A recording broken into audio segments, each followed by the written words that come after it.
Puasa ibadah yang agung, sedekah ibadah yang agung, haji ibadah yang agung. Semua itu terkandung pada nanti hari Arafah. Maka jika dalam itu ada malam terbaik. Apa malam terbaik dalam setahun? Malam Lailatul Qadar. Malam Lailatul Qadar. Di bulan ini. Jika ada malam terbaik dalam semalam, dalam setahun maksud saya, berarti meniscayakan ada hari terbaik dalam setahun. Nanggi. Karena pasangannya kan, kalau ada siang pasti ada malam. Kalau dikatakan ada malam terbaik, berarti pasangannya pasti ada Siang terbaik, yaitu Arafah. Atau hari terbaik. Nah, kalau malam terbaik adalah malam Lailatul Qadar. Sedangkan kalau hari terbaik itu adalah hari Arafah. Okay. Maka tadi disampaikan oleh sambutan tadi yang menyampaikan bahwa betapa pada bulan ini setan-setan begitu bersedih.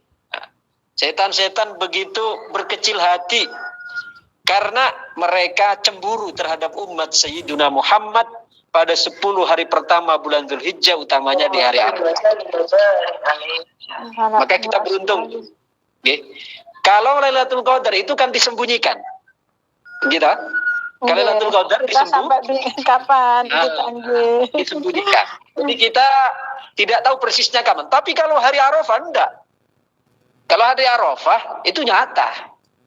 Ya, tidak menebak-nebak lagi. Maka ini merupakan suatu anugerah dari Allah Subhanahu wa taala, kita sebagai umat Sayyidina Muhammad ya, dijadikan oleh Allah, dianugerahi oleh Allah melewati hari Arafah yang sangat mulia ini. Apa yang menjadikan setan-setan iblis itu kok bersedih? Mereka begitu cemburu pada hari Arafah karena menyaksikan betapa agungnya rahmat ampunan yang diberikan oleh Allah Subhanahu wa taala kepada umat Kanjeng Nabi pada hari Arafah. Tapi itu kan khusus diberikan untuk orang yang wukuf di Arafah loh, mboten. Enggak hanya dikhususkan kepada orang yang wukuf di Arafah. Karena ada sahabat yang tanya kepada Sidna Rasulullah SAW, ya Rasulullah, apakah keutamaan hari Arafah yang kau sebutkan tadi itu khusus untuk umatmu yang mengerjakan haji, yang wukuf di Arafah? Maka Rasul SAW belum menjawab, keutamaan hari Arafah, keagungan hari Arafah itu Allah berikan kepada orang yang haji, maknanya yang wukuf di Arafah, maupun orang yang ada di tanah air tapi mereka mengagungkan hari tersebut. Maka nanti hari Arafah kita agungkan, kita perbanyak zikir, kita perbanyak wirid, kumandangkan takbir, tahmid, tahlil, kumandangkan zikir, langitkan doa-doa, langitkan munajat, langitkan ibtihal. Maka Allah Subhanahu wa taala akan memberikan kepada kita anugerah-anugerah yang agung pada hari yang agung tersebut. Masyiral mukminin rahimani wa rahimakumullah. Kalau kita perhatikan antara Idul Fitri dan Idul Adha, itu sebenarnya hakikatnya masih lebih agung Idul Adha. Ini berulang kali saya sampaikan ini. Ya.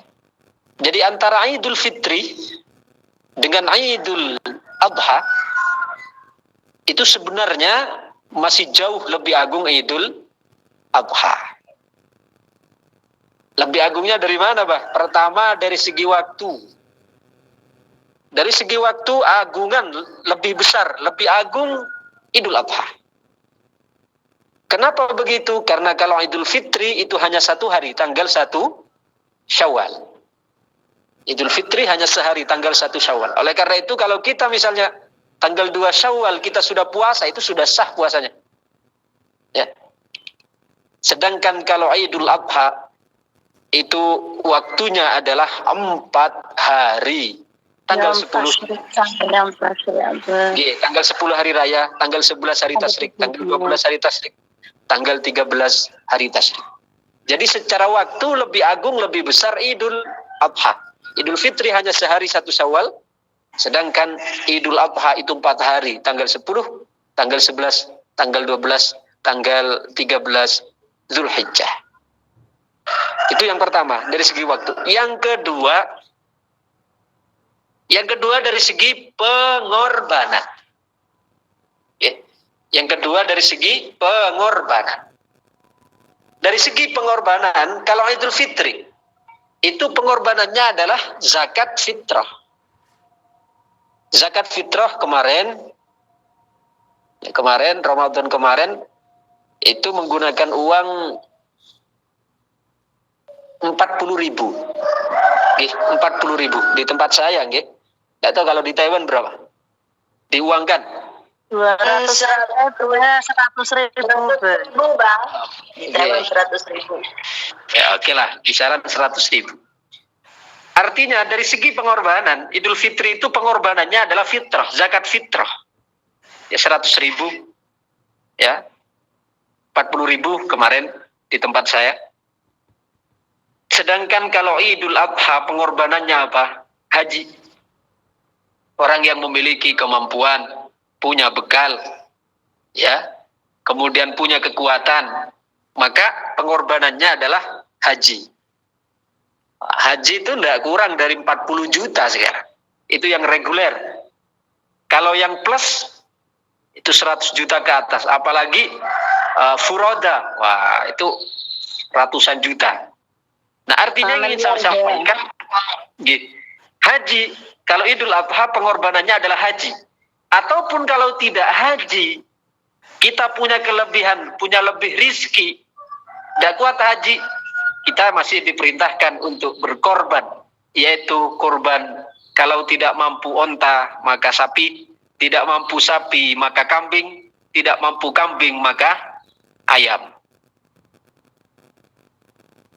Loh, masa iya lupa kok baru dengar boleh emang kurban dengan ayam boleh. Korban kecil be, ayam be. Sanes. Bagaimana cara loh? Ini abar jalan sesat ini kok baru dengar saya katanya kambing paling kecil, ini kok malah ada yang kecil lagi ayam bawakan. Ayam boleh kita kurbankan, tapi harus tepat caranya. Bagaimana caranya? Kita punya ayam 1 kandang, jual beli 1 ekor kambing. Betul, Bang. Jadi bukan kambingnya yang bukan ayamnya yang disembelih, tapi kalau kita punya ayam, ayamnya dijual, kemudian dibelikan kambing. Ya, itu maksudku loh. Itu artinya bahwa Idul Adha itu jauh lebih besar, lebih agung daripada Idul Fitri. Dari segi penamaan juga begitu. Idul Fitri kita menyebutnya hari raya puasa. Hari raya puasa. Sedangkan Idul Adha kita nyebutnya hari raya besar. Idul Adha kita nyebutnya hari raya kurban atau hari raya besar loh. Besar itu kan coba hari raya. Hari raya itu kan sudah raya. Raya itu kan sudah besar. Nah, ditambah lagi besar. Berarti kan hari raya raya. Nah, itu Kan raja, Bang. bahasa Inggris timurnya itu hari raya raja. Utamakan hari raya besar kok, Bang. Kan raja, Bang. Hari raya akbar, Bang. Hari raya akbar. Bahasa Inggris timurnya apa? Hari raya raja tak iya.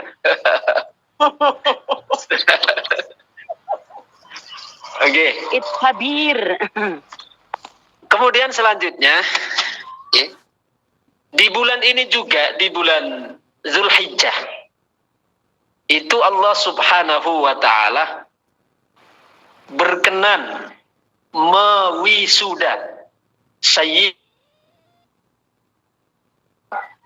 Wisuda dikukuhkan untuk mendapatkan gelar Khalilur Rahman. Jadi Nabiullah Ibrahim alaihissalam itu dikukuhkan oleh Allah Subhanahu wa Ta'ala mendapatkan Kalau saya kemarin kan dokter honoris causa, ini beliau bukan sekedar dokter honoris causa, tapi Khalilur Rahman honoris causa. Pemberian dari Allah Subhanahu wa Ta'ala. Beliau diwisuda oleh Allah, dikukuhkan oleh Allah untuk menjadi Khalilur Rahman, untuk menjadi kekasih Allah Subhanahu wa Ta'ala. Tapi Nabiullah Ibrahim sampai mencapai prestasi, mendapatkan anugerah besar, yaitu beliau diwisuda menjadi Khalilur Rahman, itu melalui tahapan-tahapan yang tidak gampang, yang tidak gampang. Satu, beliau menikah sudah puluhan tahun. Siti Sarah berumur 90 tahun. Nabi Ibrahim berumur 96 tahun. Itu belum dikasih keturunan. Jadi sudah pada, kalau sekarang itu sudah pada menopause semua gitu. Coba orang menopause umur berapa? 60? 60 berapa? Rata-rata menopause itu. 50 ke atas. 50 udah menopause, Bang. Ya, 50 ke atas sudah menopause. Lah ini Siti Sarah itu sudah 90. Nabi Ibrahim 96. Itu belum dikasih keturunan, sudah puluhan tahun berkeluarga.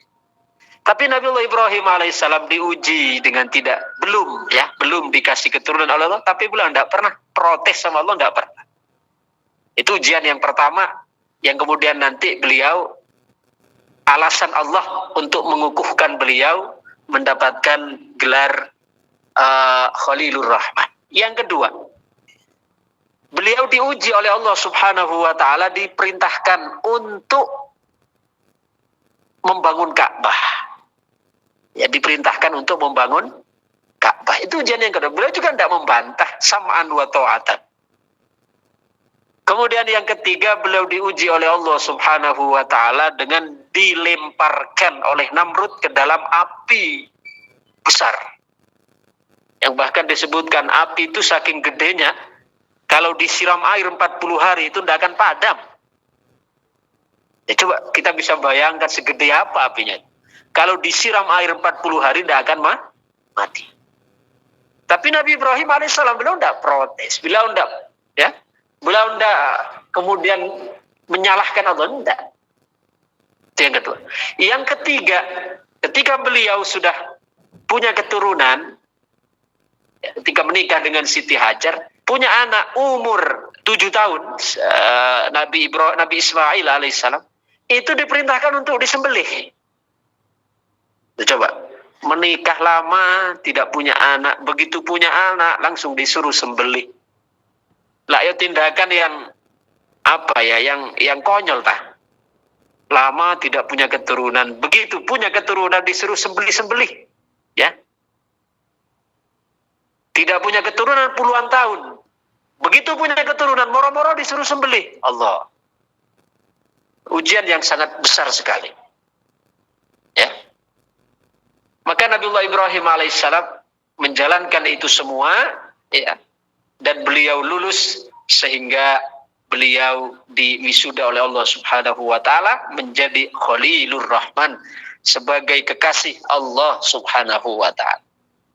Jadi Nabi Ibrahim itu pada saat beliau dengan Siti Sarah sudah 90 tahun lebih umur beliau. Siti Sarah 90. Kemudian Nabi Ibrahim 96. Itu sampai Siti Sarah mengatakan, wahai suamiku, aku tahu engkau mendambakan seorang keturunan. Maka saya mempersilahkan, bahkan sudilah kiranya engkau untuk menikahi pembantu kita yang bernama Hajar.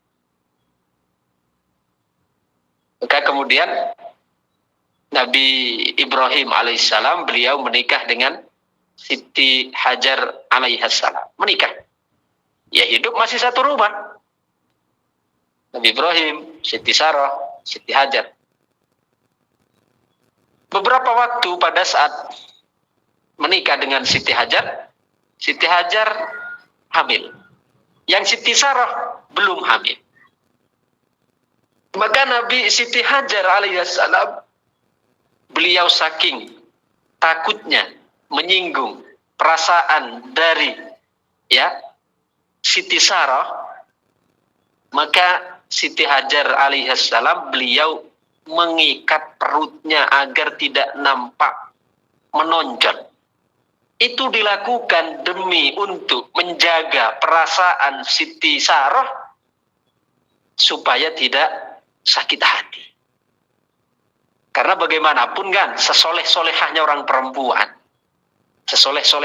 perempuan, itu pada saat ya istri kedua dari suaminya itu hamil, sedangkan dengan dirinya yang tua belum hamil, itu kan tetap ada perasaan paling tidak perasaan cemburu walaupun sedikit, itu pasti ada. Maka di situ Siti Hajar alaihissalam menjaga itu. Jangan sampai menyinggung perasaan Siti Hajar, Siti Sarah ya kepada. Maka diikat, perutnya itu diikat. Sehingga Allah Subhanahu wa taala memerintahkan kepada Nabi Ibrahim alaihissalam untuk membawa istri mudanya ini ya ke padang pasir yang tandus, yang jauh dari keramaian, tidak ada kehidupan, tidak ada air, tidak ada tumbuh-tumbuhan. Dan disitulah Nabi Ismail dibesarkan. Ya. Sehingga ketika Nabi Ibrahim akan kembali ke Palestina, ke istri tuanya, beliau menitipkan istri kedua, istri mudanya, anaknya, di tengah padang pasir tandus, tidak ada kehidupan, tidak ada air, tidak ada bangunan, tidak ada listrik, tidak ada tetangga. Ya, beliau hanya menitipkan kepada Allah Subhanahu wa taala seperti yang tertera dalam Al-Qur'an, ya, Rabbana inni askantu min dzurriyyati biwadin ghairi dzi zar'in 'inda baitikal muharram. Ya Allah, inni askantu, sesungguhnya hamba menempatkan, ya, inni askantu min dzurriyyati, dari keturunanku, keluargaku, min dzurriyyati biwadin ghairi dzi zar'in, di sebuah lembah yang tidak ada tumbuh-tumbuhan. Artinya kalau tidak ada tumbuh-tumbuhan, di situ kan tidak ada air. Kalau tidak ada air, maknanya di situ sulit ada kehidupan. Ya, biwadin ghairi dzi zar'in 'inda baitikal muharram, yaitu di rumahmu, karena itu nanti yang akan menjadi cikal bakal Ka'bah. Sebelum Nabi Ibrahim meninggalkan ya istri dan putra kecilnya, Siti Hajar, beliau hanya melontarkan satu pertanyaan, wahai suamiku, Allahu amaraka bihadza, wahai suamiku, apakah ini adalah perintah Allah untukmu? Maka Nabi Ibrahim menjawab, na'am, Allahu amaroni biha, ya betul, ini adalah perintah Allah Subhanahu wa taala. Maka dengan mantap Siti Hajar alaihissalam tidak berpikir nanti saya akan makan apa di sini, saya nanti akan, ya anak ini yang masih kecil akan diberi biaya apa, enggak. Tapi ketika dia mendapatkan jawaban dari suaminya, Allahu amaroni biha, aku diperintahkan ini oleh Allah, maka dengan mantap dia mengatakan, izhab idzan Allahu la yudhi'ana. Kalau begitu pergilah, karena Allah tidak akan menerlantarkan kami. Padahal Nabi Ibrahim alaihissalam meninggalkan istri dan anaknya di tengah padang pasir tandus, tidak ada rumah, tidak ada air, tidak ada kehidupan, tidak ada tetangga, tidak ada listrik, tidak ada pasar, tidak ada apapun. Ya. Hanya padang pasir, ke utara padang pasir, ke selatan padang pasir, ke barat padang pasir, ke timur padang pasir. Padahal padang pasir, saya tahu sendiri, kalau padang pasir itu panasnya minta ampun, kalau malam hari dinginnya menusuk tulang. Coba jenengan bayangkan, bayi yang masih kecil lagi. Sehingga Nabi Ibrahim alaihissalam hanya meninggalkan tiga hal. Ketika beliau meninggalkan istrinya dan anak. Apa tiga hal itu? Satu yaitu kurma. Yang kedua yaitu air, satu kirbah. Kirbah itu adalah wadah air yang terbuat dari kulit. Dalam bahasa Arab namanya kirbah, ya, tempat penyimpanan air yang terbuat dari kulit. Yang ketiga yaitu doa, hasbunallah wa ni'mal wakil, ni'mal maula wa ni'man nasir. Hari demi hari, ya. Bekal yang pertama yang disisakan oleh Nabi Ibrahim kurma. 3 hari kurma ludes. 3 hari pula air habis. Orang hidup di padang pasir, hausnya luar biasa, dahaganya luar biasa. Maka tidak akan awet bertahan lama kalau punya air. Air 1 kirba itu habis dalam 3 hari.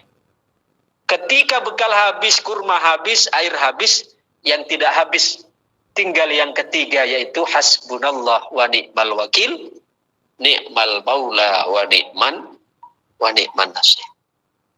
Nah, uniknya lagi, sebelum Siti Hajar ditinggalkan oleh Nabi Ibrahim bersama putra kecilnya di tengah padang pasir, itu dipesani, diberi garis oleh Nabi Ibrahim, "Dek, nanti sampean jangan keluar dari garis ini." Jadi Nabi Ibrahim memberikan garis, ya, garis batas, tempat yang tidak boleh Siti Hajar keluar dari sana. Apa garis itu? Yaitu Safa Marwah. Sehingga pada saat air habis, kurma habis, maka Siti Hajar itu hanya mundar-mandir cari air antara Safa dan Marwah. Lihat kan sekilas terlihat konyol kan?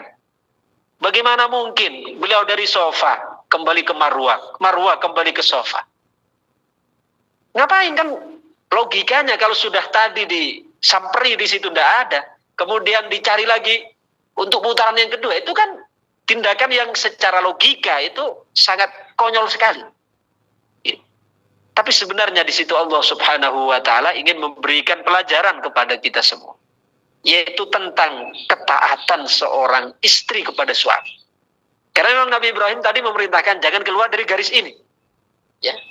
Kalau Siti Hajar memiliki sifat berontak misalnya, dia bisa saja dia beralasan, wah ini kan keadaan tidak ada makanan lagi, tidak ada air, kalau hanya saya berkutat Safa Marwah, mana mungkin saya dapat air kok. Ini padang pasir. Supaya saya bisa mencari lebih jauh ke tempat yang lebih luas. Ini mundar-mandir 7 kali Safa Marwah.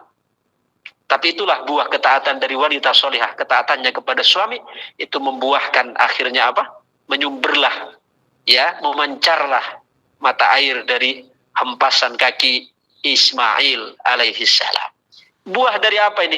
Buah dari kepatuhan seorang istri kepada suaminya. Oke. Kemudian setelah itu banyak orang-orang kafilah yang lewat. Ketika mereka lewat, kafilah dagang, melihat burung-burung pada berkumpul, pada turun di tempat itu. Maka mereka menyimpulkan, oh ini kalau burung-burung pada turun, mesti ini kabar baik, di situ ada sumber mata air. Karena orang lewat di padang pasir, itu kan mereka butuh sekali dengan air sebagai perbekalan. Begitu melihat rombongan burung-burung itu pada turun, pada bertengger di situ, maka dia rombongan kafilah itu ya datang mendekati. Ternyata betul ketika didekati, burung-burung yang mereka lihat di angkasa itu turun di situ. Ya. Burung-burung tersebut minum, mandi dan seterusnya. Maka mereka ikut mendekati juga dan minta izin kepada Hajar dan Ismail sebagai tuan rumah di situ untuk berkenan, ya, mereka dapat mengambil air di situ. Nah, karena air tersebut terus menggenang, maka menjadikan beberapa orang di situ mereka membuat perkemahan. Di awalnya di situ tandus, tidak ada apa-apa. Ya. Kemudian mulai mereka membuat perkemahan di sekeliling itu.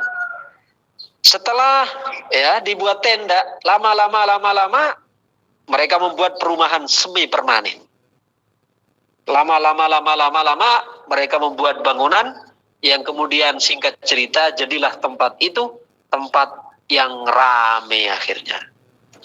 Ketika 7 tahun kemudian, ya, Nabiullah Ibrahim alaihissalam datang untuk menjenguk istri dan anaknya ini. Sudah 7 tahun ditinggalkan. Ketika beliau 7 tahun kembali ke situ, beliau tidak tahu jalan. Beliau sudah menemukan nuansa yang berbeda, yang tidak sama dengan dulu ketika beliau menghantarkan Hajar dengan Ismail. Maka beliau mengira bahwa beliau salah jalan. Dan beliau bertanya kepada orang-orang di situ, kalian kenal dengan Hajar? Kalian kenal dengan Ismail? Maka mereka menjawab, oh Hajar dan Ismail itu adalah junjungan kami, panutan kami, karena dia adalah yang menjadi sebab kami hidup di tempat ini. Maka Nabi Ibrahim diantar oleh mereka ke tempat di mana Hajar dan Ismail berada. Ketika bertemu Nabi Ibrahim dengan putranya Nabi Ismail, dengan istrinya Hajar alaihissalam, maka mereka saling melepas kerinduan. Tapi baru malam pertama Nabi Ibrahim menginap di situ dengan keluarganya. Di situ sudah ada perintah dari Allah Subhanahu wa taala, diperintahkan untuk menyembelih Ismail. Coba ini kan lagi-lagi kondisi yang sangat konyol ini. Ya. Puluhan tahun tidak punya anak, begitu punya anak disuruh sembelih. Iya, kalau anaknya banyak, wah ini anak satu-satunya disuruh sembelih. Kalau anaknya banyak, pilihkan paling nakal, paling gembok lah yang ngaten toh. Tapi ini satu-satunya diperintahkan untuk disembelih. Nabi Ibrahim alaihissalam, beliau menjalankan apa yang diperintahkan oleh Allah Subhanahu wa taala, sehingga pada akhirnya singkat cerita beliau diganti oleh Allah Subhanahu wa taala Ismail dengan domba yang dibawa oleh malaikat Jibril dari surga. Dari mana kok di surga ada domba? Domba itu adalah dulu korbannya Habil yang diangkat ke langit, yang diangkat ke surga, lalu diturunkan kembali ke bumi sebagai gantinya Ismail alaihissalam. Maka ketika Nabi Ibrahim alaihissalam menyembelih Ismail, malaikat Jibril datang membawa domba sambil bertakbir. Allahu Akbar, Allahu Akbar, Allahu Akbar. Itu malaikat Jibril. Lalu disambung oleh Nabi Ibrahim, La ilaha illallah, Allahu Akbar. Lalu disambung lagi oleh Nabi Ismail, Allahu Akbar, walillahil hamd. Jadi sejarah takbiran yang kita baca ketika lebaran itu sebenarnya merupakan gabungan antara takbir Allahu Akbar, Allahu Akbar, Allahu Akbar yang diucapkan oleh malaikat Jibril, La ilaha illallah wallahu akbar yang diucapkan oleh Nabi Ibrahim, dan Allahu Akbar walillahil hamd yang diucapkan oleh Nabi Ismail alaihissalam. Itulah sejarah dari takbiran. Maka mudah-mudahan kita semua jamaah Majlis Zikir Al-Asmaul Husna di bulan yang mulia ini dijadikan oleh Allah Subhanahu wa taala orang-orang yang dapat mencontoh sosok keluarga Nabi Ibrahim alaihissalam. Jadi suami seperti Nabi Ibrahim. Jadi istri seperti istri Siti Sarah, Siti Hajar. Menjadi anak yang berbakti seperti Nabi Ismail alaihissalam. Sudah, ini adalah gabungan keluarga yang ideal. Ayahnya orang yang berbakti kepada Allah, ibunya orang yang berbakti kepada Allah, anaknya juga orang yang berbakti kepada Allah Subhanahu wa taala. Alangkah bahagianya kita jika dalam kehidupan rumah tangga kita dikumpulkan atau kita bersama orang-orang yang soleh, mencetak orang-orang yang soleh, melahirkan generasi-generasi yang soleh, melahirkan bangsa-bangsa yang soleh. Amin, amin ya Rabbal alamin. Demikian apa yang Bapak saya sampaikan, mudah-mudahan menjadi ilmu yang barokah, menjadi ilmu yang manfaat, menjadi ilmu yang menghantarkan keselamatan kita fitin dan dunia dan akhirah. Amin, amin ya Rabbal alamin. Bisirril Fatihah. أعوذ بالله من الشيطان الرجيم. الحمد لله رب العالمين. إياك نعبد وإياك نستعين. صراط الذين أنعمت عليهم غير المغضوب عليهم ولا الضالين.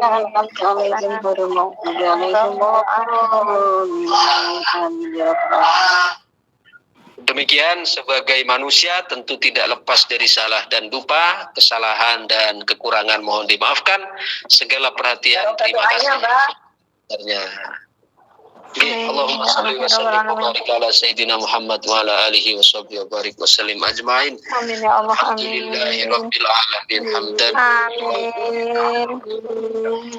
Amin. Ya Rabbana lakal hamdu kama yanbaghi li jalali wajhikal karim wa 'azimi sultanika wa Amin ya Allah. Amin. taqabbal biha jamal hajat. Amin. Bisayyi'at. Amin. Hajat kulluna bi aqsal wa yan. Amin ya Allah.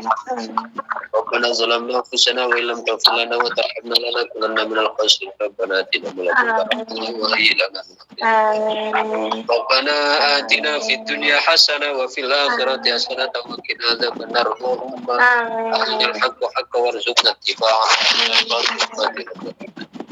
اللهم وفقنا لما تحبه وترضاه من القول والعمل في طاعتك إنك ذو الفضل العظيم ربنا اغفر لنا ولإخواننا الذين سبقونا بالإيمان ولا تجعل في قلوبنا غلا للذين آمنوا ربنا إنك رؤوف ربنا آتنا في الدنيا حسنة وفي الآخرة حسنة وقنا عذاب النار وصلى الله على سيدنا محمد وعلى آله وصحبه وبارك وسلم الحمد لله رب العالمين الفاتحة أعوذ بالله من الشيطان الرجيم بسم الله الرحمن الرحيم الحمد لله رب العالمين الرحمن الرحيم مالك يوم الدين إياك نعبد وإياك نستعين اهدنا الصراط المستقيم صراط الذين أنعمت عليهم غير المغضوب عليهم ولا الضالين يا رب العالمين. Demikian, terima kasih dan mohon maaf. Assalamualaikum warahmatullahi wabarakatuh. Waalaikumsalam warahmatullahi wabarakatuh.